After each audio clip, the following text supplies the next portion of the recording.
অবশেষে হাজিরা দিলেন অনুব্রত মণ্ডল। বোলপুরের এসডিপি অফিস থেকে বেরোলেন কেষ্ট। প্রায় 2 ঘন্টা ধরে জিজ্ঞাসাবাদ, 5 দিনের বিশ্রাম বিরতির পর হাজিরা অনুব্রতর। দুপুর 3:30 নাগাদ এসডিপি অফিসে কেষ্ট যান এবং আইসিকে কদর্য আক্রমণ অনুব্রত মণ্ডলের।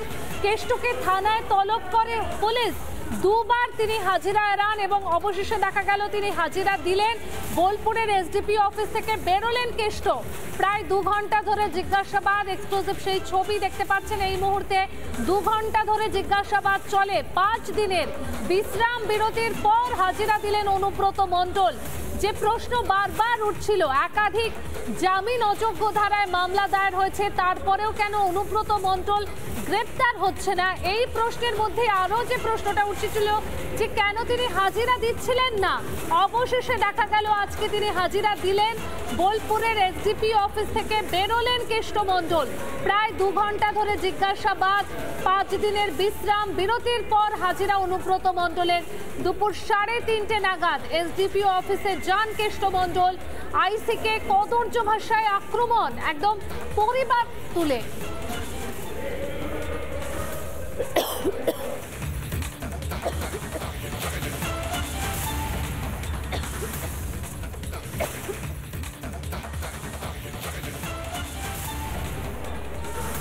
মনোরঞ্জন, প্রায় 2 ঘন্টা ধরে জিজ্ঞাসাবাদ চলে।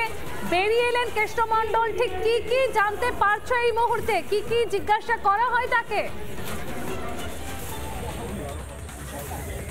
দেখো, মূলত এসডিপি অফিস, এই এসডিপি অফিসে দুপুর 3:30 নাগাদ তিনি আসেন এবং সোজা তাই তিনি যে অন্য দিন যে নিরাপত্তা বেষ্টনীর মধ্যে তিনি যাতায়াত করেন, এক জায়গা থেকে অন্য জায়গায় যান, সেই নিরাপত্তা বেষ্টনী কিন্তু আজ ছিল না। অর্থাৎ তার সাথে কোনো পুলিশের যে গাড়ি থাকে সেই স্কোয়াড ছিল না। তিনি যে গাড়ি সচরাচর ব্যবহার করেন সেই গাড়ি ছিল না। অন্য একটি গাড়িতে করে তিনি আসেন এবং তিনি এখান দিয়ে আসেন। তার আসার মিনিট 5 আগে থেকেই কিন্তু পুলিশের তৎপরতা বেড়ে যায় এসডিপি অফিসে। গেট বন্ধ করে দেওয়া হয়। যখন আসেন তিনি গাড়ি নিয়ে এবং তিনি সোজা ভেতরে চলে যান এসডিপি অফিস। এই যে আমার ভিডিও জার্নালিস্ট দেখাচ্ছে, দেখো এই হচ্ছে এসডিপি অফিস, রিকি আগরওয়ালের অফিস। এবং সেখানেই কিন্তু তিনি এই রুমের ভেতরে চলে যান এবং সেখানে তাকে জিজ্ঞাসাবাদ করা হয়। প্রায় 2 ঘন্টা ধরে তাকে জিজ্ঞাসাবাদ করা হয়েছে।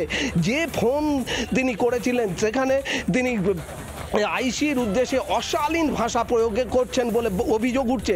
সেই অশালীন ভাষা প্রয়োগের পরই কিন্তু মামলা দায়ের হয়েছিল, কেস রুজু হয়েছে। 2টি ধারা রয়েছে, জামিন অযোগ্য ধারা এবং যে 5 দিনের যে মেডিকেল সার্টিফিকেটে বেড রেস্টের কথা উল্লেখ ছিল, সেই 5 দিন কিন্তু শেষ হয়ে যাচ্ছে।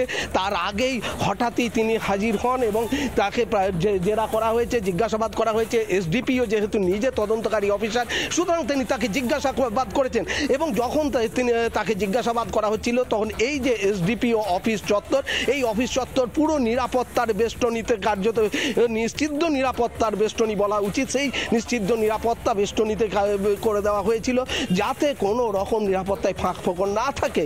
এবং যে আমরা পুলিশ সূত্রে যেটা জানতে পারছি যে তাকে জিজ্ঞাসাবাদ করা হয়েছে, তার বয়ান রেকর্ড করা হয়েছে এবং তিনি কি সেদিন ফোন করেছিলেন এবং সেই ফোনের যে ফোন থেকে তিনি ফোন করেছিলেন বলে যে অভিযোগ উঠছে, সেই ফোনটি কি বাজেয়াপ্ত করা হয়েছে সেটির অবশ্য এখনো পর্যন্ত পুলিশ কাছ থেকে কোনো সদুত্তর পাওয়া যায়নি। আমরা এখনো পুলিশ সূত্রে জানতে পাইনি যে অনুব্রত মণ্ডলের কোনো ফোন বাজেয়াপ্ত করা হয়েছে কিনা। কিন্তু ইতিমধ্যে যেভাবে আইসির ফোন বাজেয়াপ্ত করা হয়েছে, তাহলে অনুব্রত মণ্ডলের ফোনও কিন্তু বাজেয়াপ্ত করা হতে পারে এবং হওয়া উচিত, এমনটাই কিন্তু পুলিশেরই একাংশ বলছেন। কারণ একটা ফোন থেকে এলো ফোন এবং যে একজন রিসিভ করলেন, অর্থাৎ যদিও সেই ফোন অনুব্রত মণ্ডল করে থাকেন এবং অনুব্রত মণ্ডল যেভাবে ক্ষমা প্রার্থনা করেছিলেন তাতে সমস্ত রাজনৈতিক মহল মনে করছে যে অনুব্রত মণ্ডল করেছেন, যদিও তারপরে তার যারা সঙ্গী সাথী তারা সেটিকে প্রযুক্তি সাফাই দিচ্ছিলেন যে প্রযুক্তি দিয়ে এটিকে এই যে কুরুচিকর ভাষা, যে অশালীন ভাষা প্রয়োগ করা হয়েছে সেটা আসলে প্রযুক্তির ব্যবহার বলে সাফাই দিচ্ছিলেন তার যারা ছায়া সঙ্গী তারা। কিন্তু সেটা অবশ্য কতটা অনুব্রত মণ্ডলের ফোন কি বাজেয়াপ্ত করা হয়েছে, কিছু জানতে পারছো এই বিষয়ে? দেখো এখনো পুলিশ সূত্রে কিন্তু সেটি জানা যায়নি যে তার বাজেয়াপ্ত করা হয়েছে কি না। তবে অনুব্রত মণ্ডলকে আজকে অনেক ফিট দেখিয়েছে, অর্থাৎ 5 দিনের তিনি যে বেড রেস্টের কথা যে উল্লেখ করা হয়েছিল এবং যেভাবে তার ছায়া সঙ্গী কার্যত গগন সরকার তিনি যেভাবে রবিবার বলেছিলেন যে বিছানায় শয্যাশায়ী, অর্থাৎ বিছানাতে রয়েছেন তিনি, বেড রেস্টে রয়েছেন, পুরোপুরি তিনি অসুস্থ, সেই কিন্তু ততটা ক্লান্তি বা ততটা অসুস্থতা ছাপ এদিন কিন্তু অনুব্রত মণ্ডলের চেহারার মধ্যে ছিল না।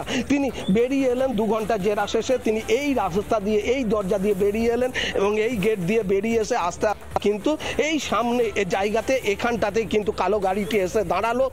তিনি বের হবার ঠিক 5 মিনিট আগে এই জায়গাতে কালো গাড়িটি দাঁড়ালো এবং তিনি হলুদ পাঞ্জাবি পরে বেরিয়ে এসে এখানে এসে এই এখানে যে দাঁড়িয়ে থাকা গাড়ি সেই গাড়িতে তিনি চেপে গেলেন। তখন কিন্তু তিনি তার স্বভাবসিদ্ধ যে ভঙ্গিমা যে হাঁটা চলা করেন সেই রকমটাই কিন্তু দেখে মনে হলো। যদিও সংবাদ মাধ্যমের কোনো প্রশ্নের উত্তর তিনি দিলেন না, তিনি সোজা বেরিয়ে চলে গেলেন এবং তাকে তিনি যখন যাতায়াত করেন তখন নিরাপত্তার একটা প্রশ্ন এড়িয়ে গেছেন অনুব্রত মণ্ডল। প্রায় 2 ঘন্টা ধরে জিজ্ঞাসাবাদ, 5 দিনের বিশ্রাম বিরতির পর অবশেষে হাজিরা দিলেন বীরভূমের কেষ্ট মণ্ডল। নানা ধরনের কন্টেন্ট দেখার জন্য লাইক করুন, শেয়ার করুন আমাদের ফেসবুক পেজ, সাবস্ক্রাইব করুন আমাদের ইউটিউব চ্যানেল। পাশাপাশি অন্যান্য ব্রেকিং নিউজের জন্য অবশ্যই চোখ রাখুন রিপাবলিক বাংলায়।